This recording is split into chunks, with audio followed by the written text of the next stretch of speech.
that why TOEFL reading is easier than other test formats. So here I'm with an answer. TOEFL wants you to spend only 35 minutes, and there are only two passages. There will be 10 questions for each passage. The question pattern is very easy. They are MCQ. If you know the technique to handle MCQ, this will be the easiest thing to do for you. You will get score out of 30. Another good thing about TOEFL is that it helps you to locate the answer in the passage. How it will do it? You have to just read the instructions very carefully to find out where the answer will be shown in the paragraph.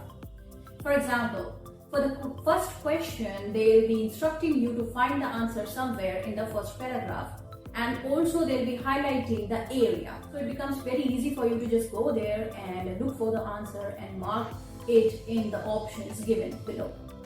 I just want to show you one example of it. Can you see here? There is one question statement given. Then in the passage, they have located that where it is, and then there are options given below, and you have to read that, understand it, and find out where the answer is in the options. That's all. It's that simple. So there will be a question given with a statement. You have to read the statement, and you have to choose one or two options as per the instructions given. In another type of question, you will be given a question which will be having a word. You have to choose the synonym of that word.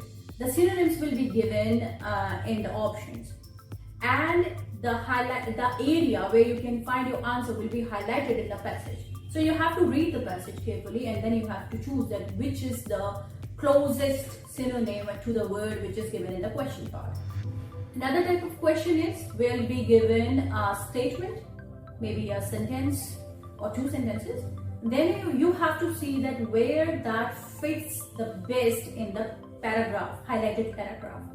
Okay, so there will be some points highlighted in the paragraph. You have to fit this whole sentence in somewhere there in the paragraph. It will be very easy for you. If you read it, you just have to take it and take it to the paragraph and fit in that. Then finally we have another type of question. In here you will be given 5 to 6 small paragraphs. You have to choose 3 out of it, and you need to make the summary of the whole passage with these 3 paragraphs you have chosen from the question. That's all you have to do. In my next video, I'll be coming up with some strategies which will help you more in doing your TOEFL reading. Till then, wait for me. I'll see you. Take care.